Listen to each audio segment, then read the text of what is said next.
Welcome back, viewers. And those just tuning in, welcome to Art Lounge. This is going to be part 20 of Drawing Comics, where I am studying, drawing, reading, and admiring John Buscema's Conan the Barbarian. Well, John Buscema's work, not even necessarily having to do with Conan. I was talking about the previous stream, how he really is able to capture the anatomy of the human figure so well. Like, he's able to capture the reality of it while still maintaining a comic book vibe. Like, looking at this, it's just proportionately right. It's not exaggerated too much. It really does resemble something that you would see in real life. But at the same time, still is able to maintain like a comic book vibe, and I think that's incredible. Like, he really does amazing amount of work, and considering that this is something that is discussed in the first stream where I talk about John Buscema. I show you guys a 5-minute reel about his life work and just his life journey as an illustrator, as well as showing you guys examples of his of all of his work and some sketches that aren't really published mainstream. It's great to check out. You guys should check out that episode. It's the first episode of Drawing Comics.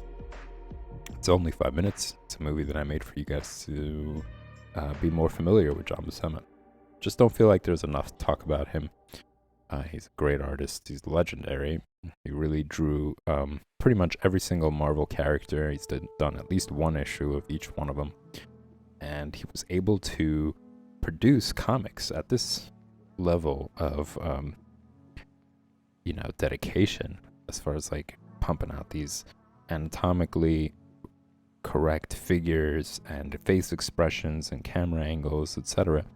He was pumping out 2 issues of this work. So this is all pencil work, 60 pages in total every month. That's great. That really shows how dedicated he was to drawing. It's a good lesson as well. Like, what, even back then, you see some artists now, you see on Instagram, they're drawing so much. And it goes to show, actually, and it's just a good thing to keep in mind, that it's just a matter of how much you draw. Times have changed.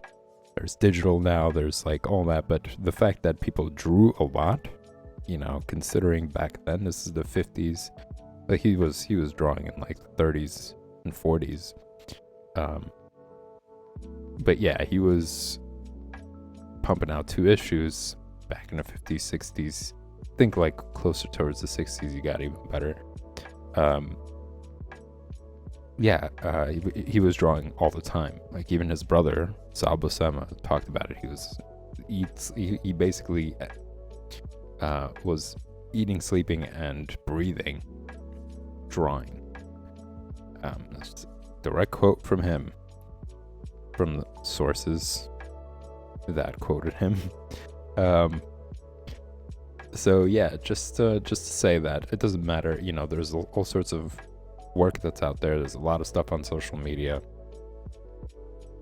demonstrating like people are excellent at it, and all of it just point to the same thing, that people just drew a lot. So the best way to get better is to put in 2 hours at least, even if it's half an hour. I'll just say that even a half hour every day is better than nothing. But to really, really see your work get better, 2 to 3 hours is great. That's something that will really skyrocket. 4 hours is great as well. It's even better, But yeah, just overall, just talking about how important it is to continuously practice, once a week. It's kind of similar to the idea of the gym. If you go to the gym once a week, it's better than nothing. It's excellent. You're at least putting in effort to get started, to get the ball rolling. But you're not going to see results as quickly, or if it's going to be much, much, much slower. If even, when it comes to exercising. I'm not going to say it's exactly like drawing. You're not going to see much results. But if you go 3 times a week to the gym, you will see results. You'll start to see some improvements and weight loss, etc. So it's kind of the similar idea. You know, you want to put in at least 3 times a week, 3 hours, 2 hours, 1 hour, 3 times a week is great. And just from there, build it up. You're going to notice that the more you're going to draw, the more you're going to learn, the more you're going to want to improve, and you're going to say, I need more time to do it. You know, I don't think there's never a point where you're going backwards. You don't get worse. You just get better. Your expectations get higher, and you might think your work is worse because your expectations are getting higher, because let's say there was a day where you've done excellent, and from that point on, you just want to continue at that level. So anything below it is going to be worse, but it's much better than anything you've done previously. So that's just your leveling up process. You know, you get better and you expect more, and everything else starts to look less valuable to you, or less skilled, in a sense, as your skill grows. Like, I can say the same thing. Looking through my old sketchbook, there were certain things I was like, oh, this is pretty good. I remember feeling good about this, but no, I mean, the opposite. Like, it's all right, you know. But whereas at the time when I did it, I was like, oh, this is pretty good. You know, I got excited about it. But now that I'm drawing other stuff, I'm like, it's not that great. There's this, and this that's wrong. And that just naturally happens from drawing. So what I mean is, don't get discouraged. If certain days you don't do great, it's just saying that you're getting better, and your expectations are growing for yourself, because you feel more confident, you feel more capable of doing better work. All right, so with that said, with that just quick review of things, of comics, and actually one more thing to just talk about again is the common question: why draw comics? Why draw somebody else's work, or why copy comics?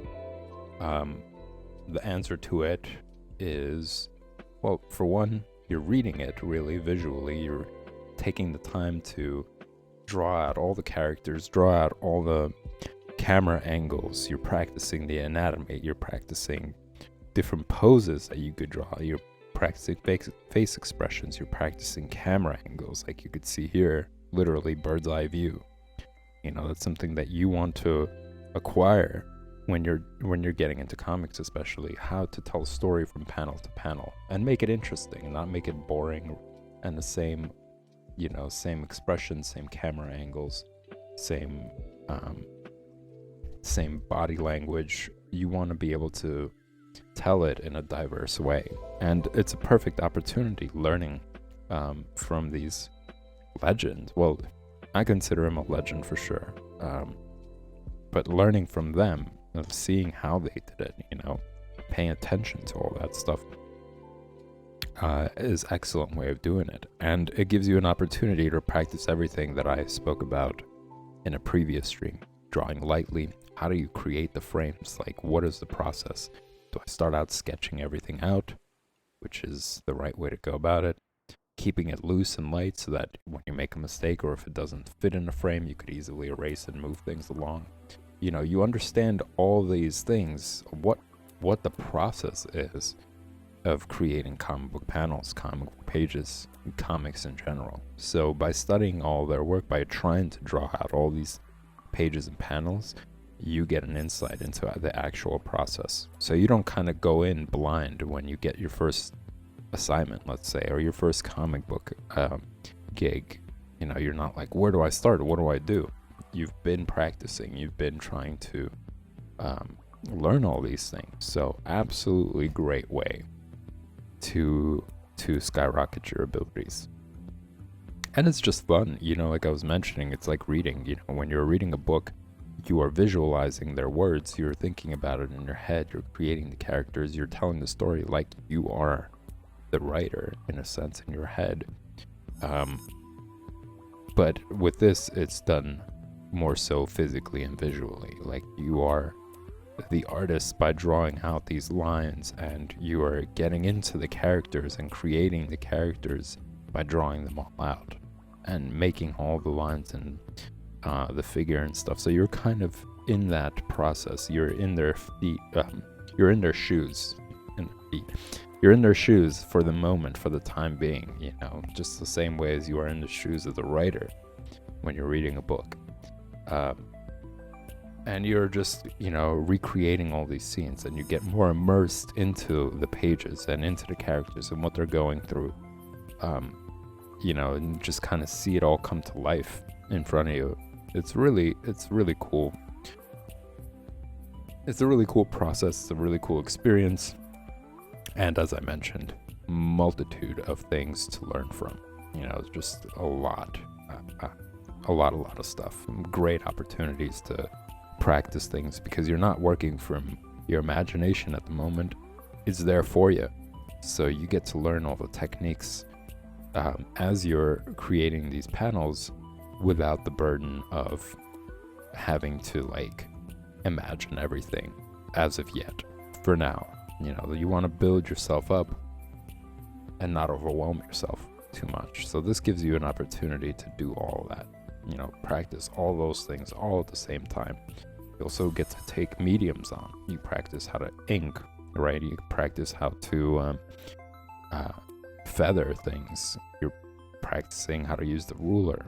So all those come into play just from drawing comics. So I highly encourage you, if you are learning to draw, if you're learning to draw for the sake of being a comic book artist especially, pick up a comic book you like. It doesn't have to be John Buscema. It could be anybody that you enjoy. And really get into it. You know, draw it as best as you can for it to be exactly as it is, for the sake of practice. You know, you don't really want to be like them.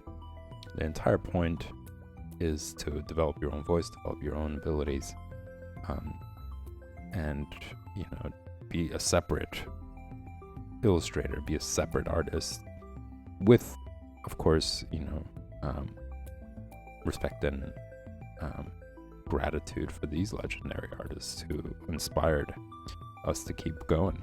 You know, that's pretty much how I see this. This is a huge tribute. I want to keep his work alive. I want to talk about his work. I want to show you guys his work, because he's a huge inspiration, and he absolutely deserves it. And that's one of the reasons I made that short 5-minute videos, because I wanted more material to be out there to have people be more familiar with John Buscema, you know, and to basically keep his work alive. All right, guys, so enough gushing about that. I'm going to jump into doing some panel work. There is a part of me that wants to, instead of drawing new panels, to ink some of these panels, because I've been in a coloring comic stream. I've been doing coloring over pencils, and some of these panels, I'm still looking at it with disappointment. Like these panels, huge disappointment. But some good days, some bad days. Maybe once I finish the inks for everything, it'll look better, and I'll go over areas where I covered it up with colors, but I'm disappointed with those. So a part of me wants to get into inks to alleviate that frustration, but maybe I will, I'll tackle that in the coloring comics stream, because it is kind of like coloring, but you're just using black color. Let me see here.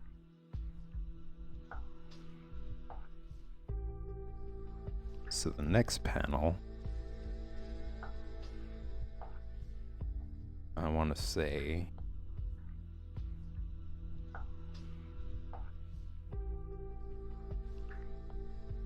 I'm probably going to do on the next page, and I'm going to come to this for, I don't know, some like figure drawings, like when I'm drawing hands and such, or like those anatomical studies. Oops. I want to make sure that you guys get good light on there. It's kind of hard to tell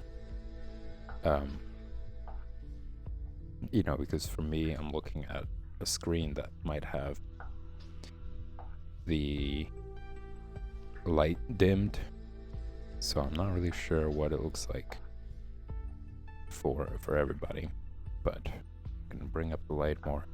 And yeah, I think I'll just come back to it for anatomical reasons. I'm coming close to an end with the sketchbook. Actually, this week it's gonna be the end.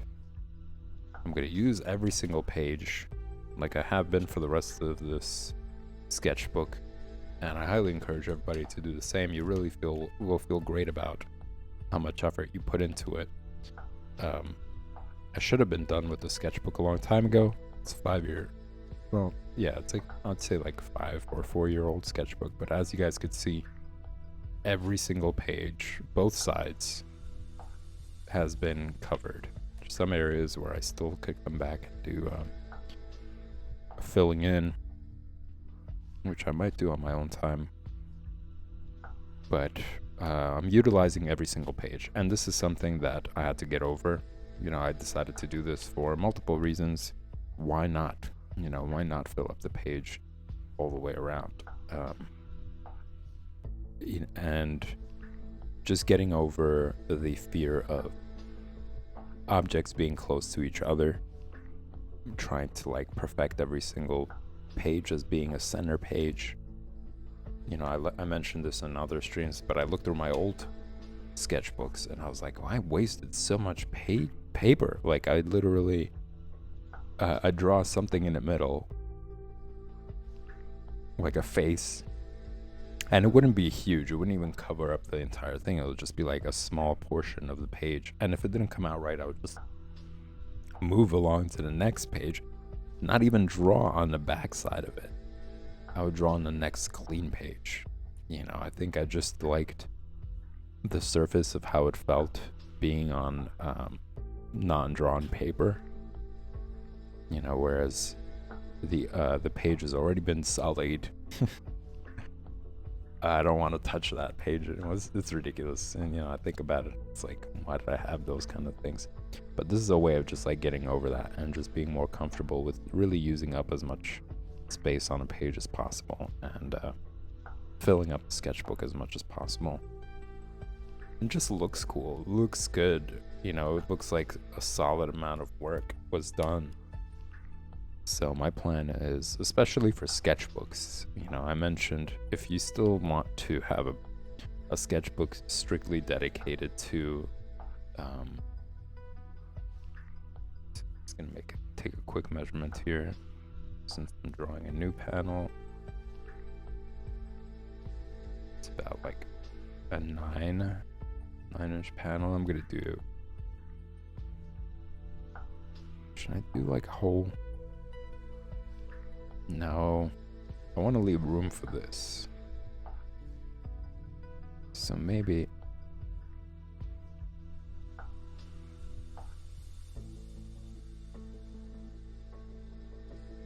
I don't know if I could fit this and this in here as well.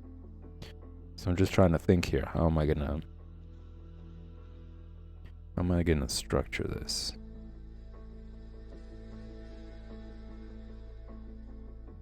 It's not the same size as the comic book paper. It's obviously smaller in both directions, but I'm trying to draw them bigger than the comic book pages, because the comic book pages are smaller than the comic book paper used to draw all this stuff on. So the comic book paper is like 14 by 17, I think. Might be a little bit off on that.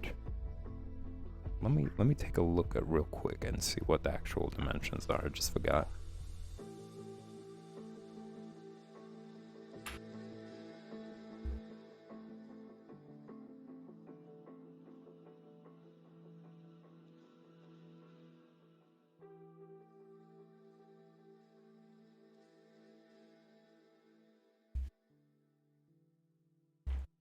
Yeah, it was a little bit off. It's not 14.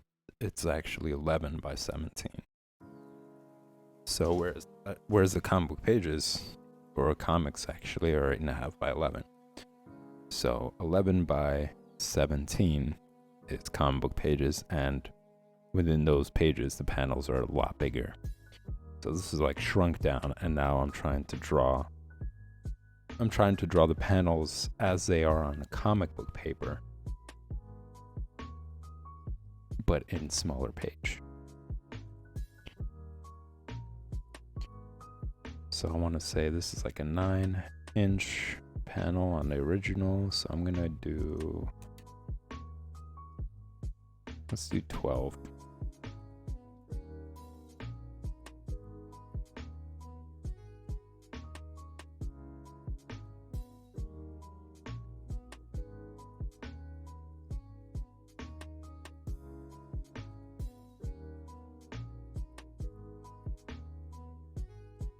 Also a great way to get more familiar with using the ruler when you're drawing comics. So all these things, you're juggling all these things, and it makes it easier because you're not, like I mentioned, you're not focused on creating these panels from imagination. You can focus on all these multitude of things without that very important big step being in the mix. And then once you've developed all those things, taking that big step is less intimidating, less frustrating. So I'm gonna say a 9x6. So that's like 3 inches different, and this is 12.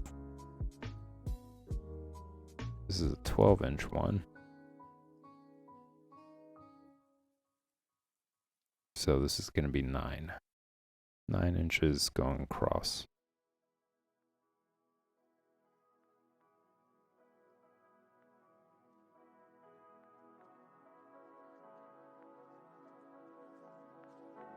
Or rather, it's centimeters. This is the centimeter side.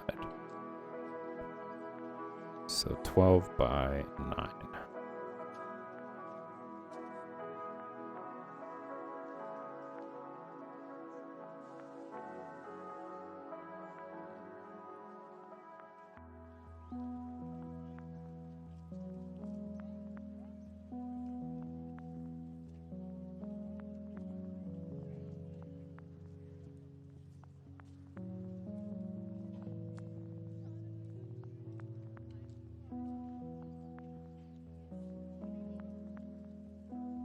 Yeah, this is going to be just enough for 2 panels.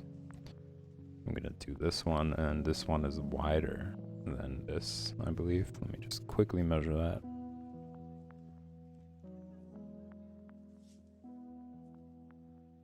Yeah, this is 8 centimeters, whereas the other one, the one we're drawing, is 6. So it's like 2 inches, 2 centimeters. 2 centimeters longer, which means I can only fit 2 panels. And I'm gonna just use this for like figure drawing purposes and that sort of thing. You guys might have noticed that the video quality is improved and the little tweaking. I'm still working on that.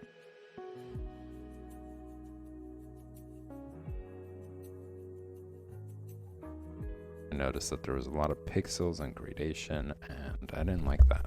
Like, even though you guys were able to see the detail, it was okay. I just feel like you guys deserve a better view of what's going on. And it was bugging me personally. I just didn't like how grainy everything was.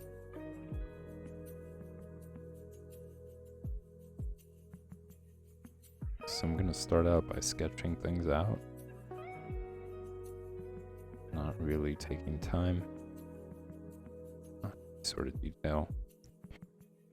So another tool you could practice, right? This is something that's really great when you're drawing from references, even when you're with your own work, is recognizing the distance between objects. So for example, you have the frame here and you got the tree there. So in the reference, you could say, okay, how close is it? You want to see this shape right here, so it's like two things in one. You're recognizing the space difference between objects, and you're also recognizing the negative space.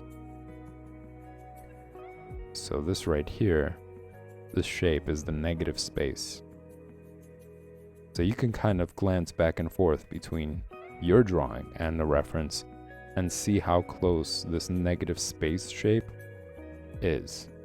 And if it's drastic of a difference, you'll notice. You'll immediately be like, oh, whoa, this is really wide.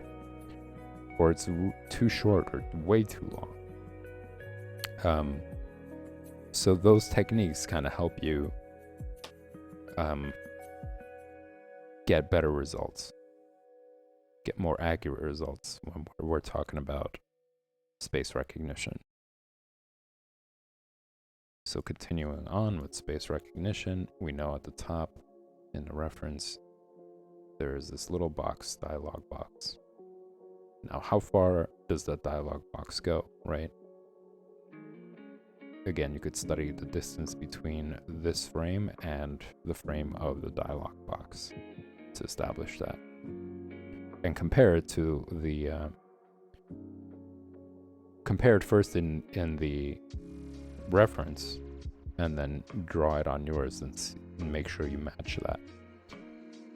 And then again, you want to say, okay, well, how far is the frame from the top of the hand, right? Should I draw it all the way, make sure it's not all the way down here, because then the entire figure is going to be shifted down, and that's not going to look good. So we're going to keep it light. I'm using basic shapes to create the figure. Also, you could do gesture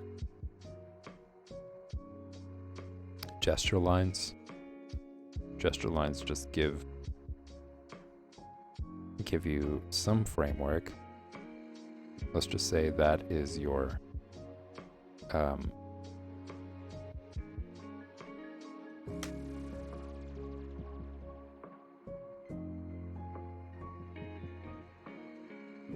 these are your guidelines.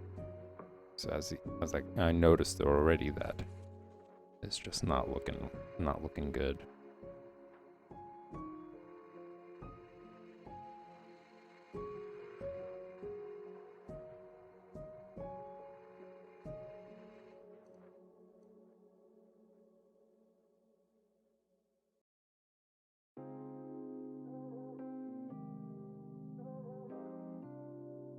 Kind of using triangles for the feet, paying attention to the distance between the frame and the foot. Like, how far down is it?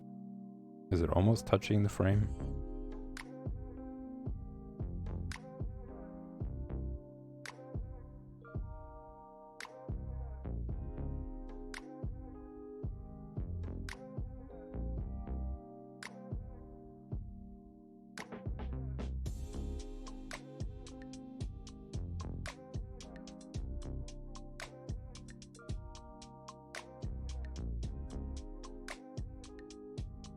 Kind of like stick figures, right? These gesture drawings are kind of, you're just using a stick figure to start the process. You're getting down the general body shape, or body size rather, let's just say size, not shape. You know, where its placement is in the frame and where the points are. For example, one of the points is the hand, right? How close is that towards the frame? You don't want the hand to be like over here, when in the original, it's a lot closer towards the frame. Point one, the other point is the other hand. How close is that towards the end of the tree? You know, you want to make sure that is there. So you're establishing all these points to make sure it's fit in the frame properly. Then point two is the body, obviously. Point three is the leg. Like, how close is the leg, the entire leg, to the tree trunk, and towards the end of the tree. That's another point to consider. Then the next point is the foot itself. How close is that towards the frame? You don't want the foot to be too far from the frame, and the other one is the other foot. You know, how far is that from the frame as well, from both sides, you know, from this side and this side. So once we have that established and we're pretty satisfied with it, we can go into starting to draw like the basic shapes to give it more structure, to give it more foundation. So you can see it's pretty basic. You know, this is where your stick figure drawing capability is utilized the most and does come to use. So if you are just starting out with stick figures, don't be discouraged. It's actually something that you're going to be utilizing.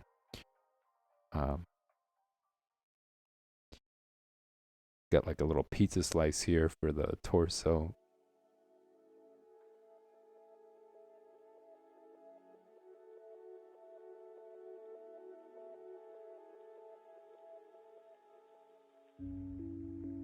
So I'm going to keep it light. I'm going to draw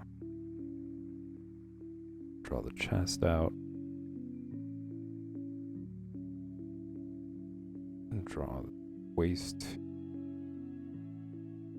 the hips.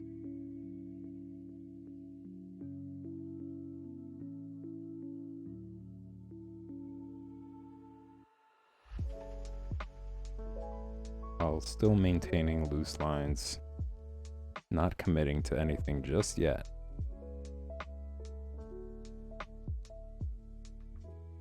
And just like everything else that we were discussing about drawing, it's all building blocks. You know, you're building up your ability to draw through all these different techniques.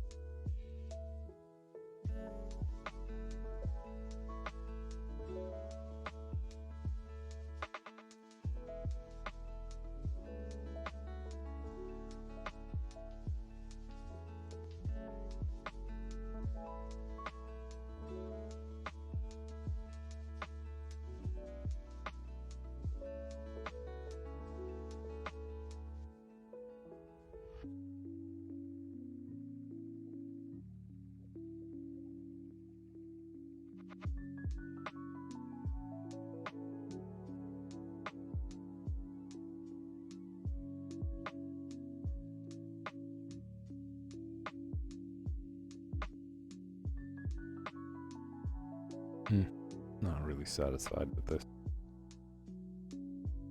Trying to spot where the problem is. At the torso.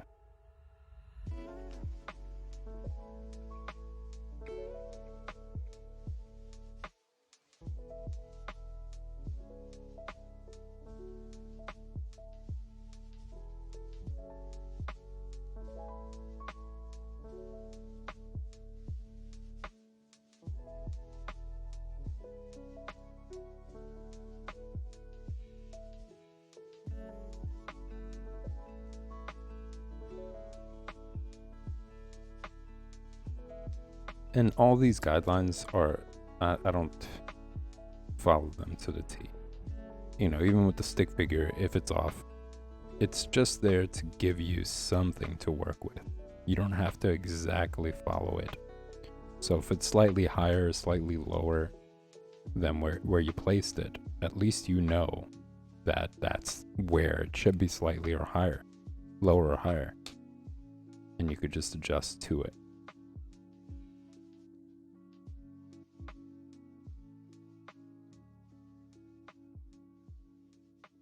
Which is why it's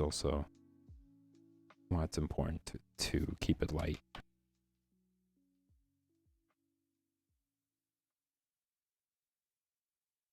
Because as you could see here, I'm making quite a few adjustments to the position.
Still maintaining sketching lightly.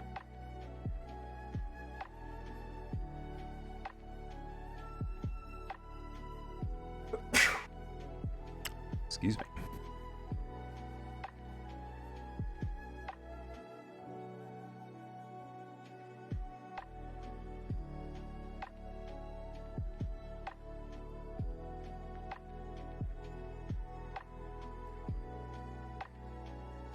And I get it. It's tempting, you know, to follow the guidelines that you put yourself through in the beginning, because you're like, then why did I do it in the first place? But again, it's really there to just set some sort of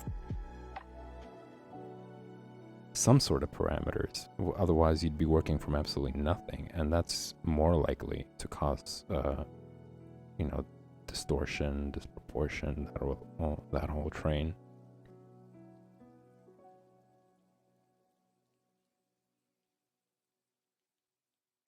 That whole train of problems.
And I'm kind of fighting it right now. I'm like, man, I really want this to look good. It's still looking pretty wonky. And I'm hoping that if I go into detail, it's going to magically turn it from looking kind of bad to much better. So I'm still avoiding that. I'm trying to fight against that and maintain light sketching until everything is shaped. The feet, the legs, the loincloth, and then I'm going to start making little details to try to make it look even greater than it is.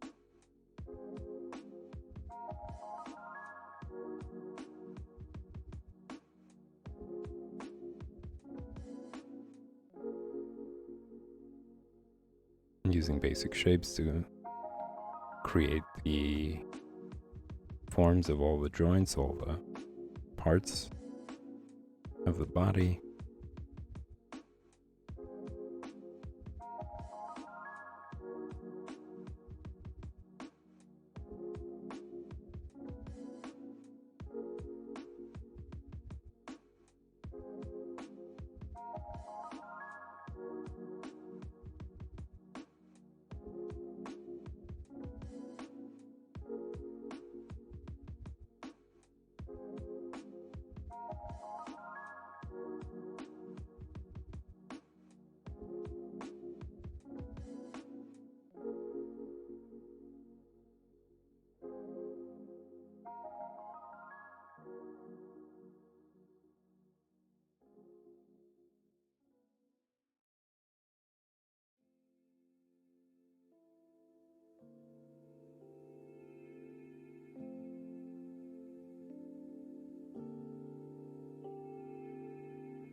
I've found the culprit. but it's also sacrificing page layout. Because this right here, well, kind of. I mean, this box is supposed to be this big. And this is the dialogue box. I was trying to just have the foot be closer towards this end, but with this dialogue box being there, it makes things more accurate actually.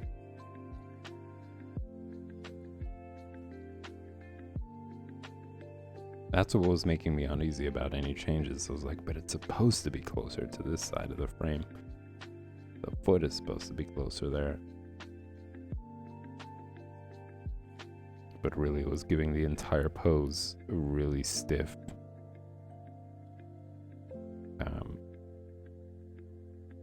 Kind of like doll-esque position. You know, when you have like a doll that's kind of sprawled out on the floor or whatnot.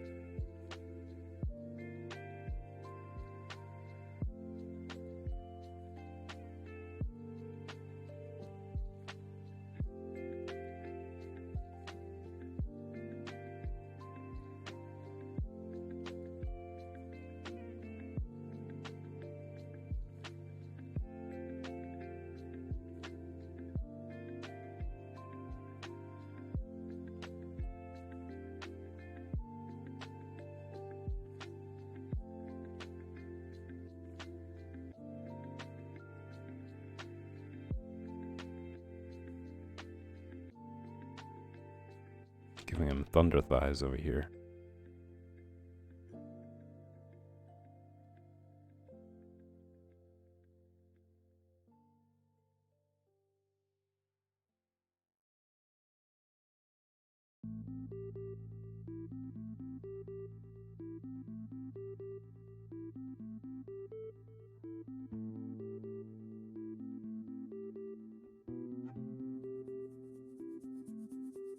I think all art and imagination at some point leads you to think about things that aren't true.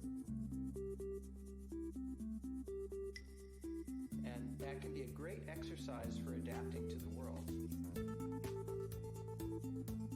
That's true. I agree with that. More philosophy tunes from Pretzel.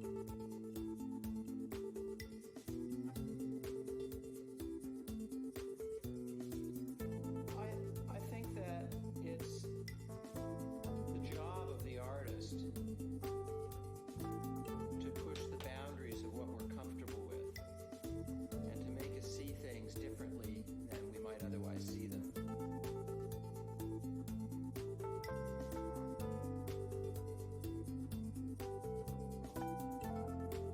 I mean, I guess to some extent, there's some art that just could be for self-expression. I think that having art is a cornerstone of a free society. Yes, I agree with that 100%. Artists help us to recontextualize things, to make connections that we might not otherwise make, and they're not always successful at it, but I think part of that is artists pushing the boundaries of the art itself.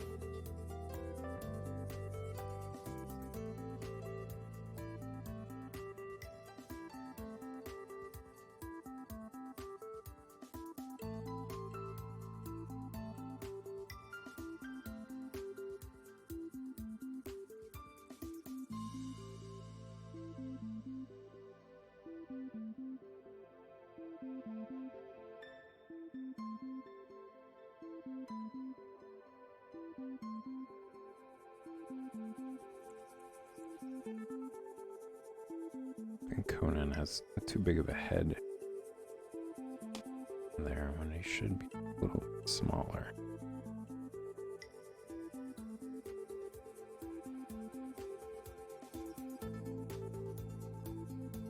Asking the question, what is art and what is music and what are the limits?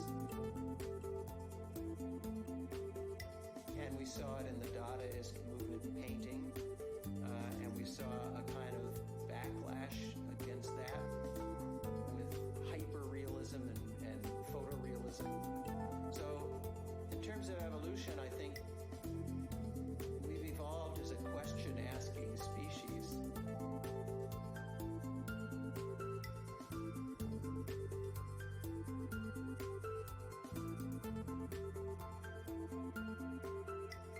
like capitalism has stole that time away.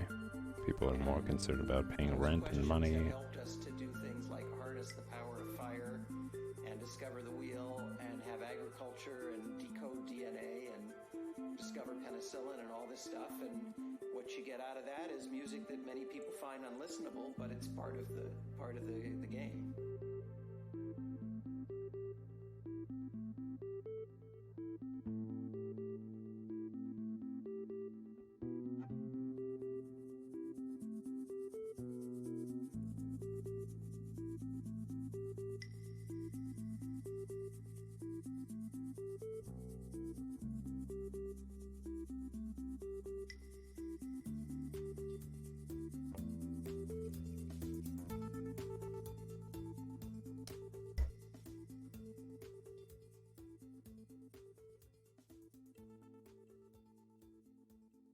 That was a good one. I like that. Got some great points.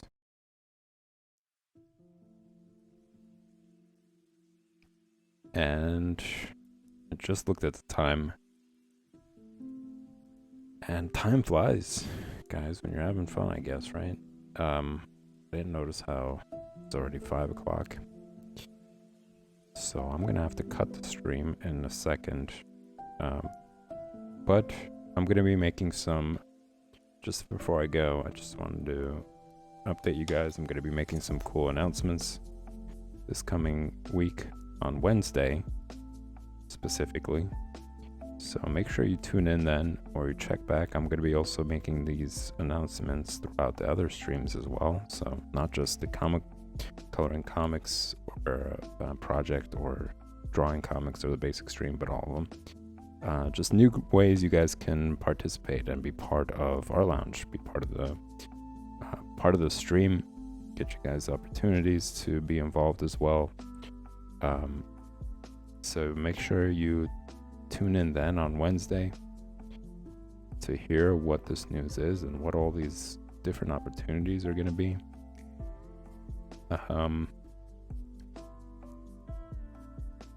Yeah, check that out. If you enjoy the content, hit the subscribe button, hit the like button. They both help maintain the stream and grow the community more. Check out social media.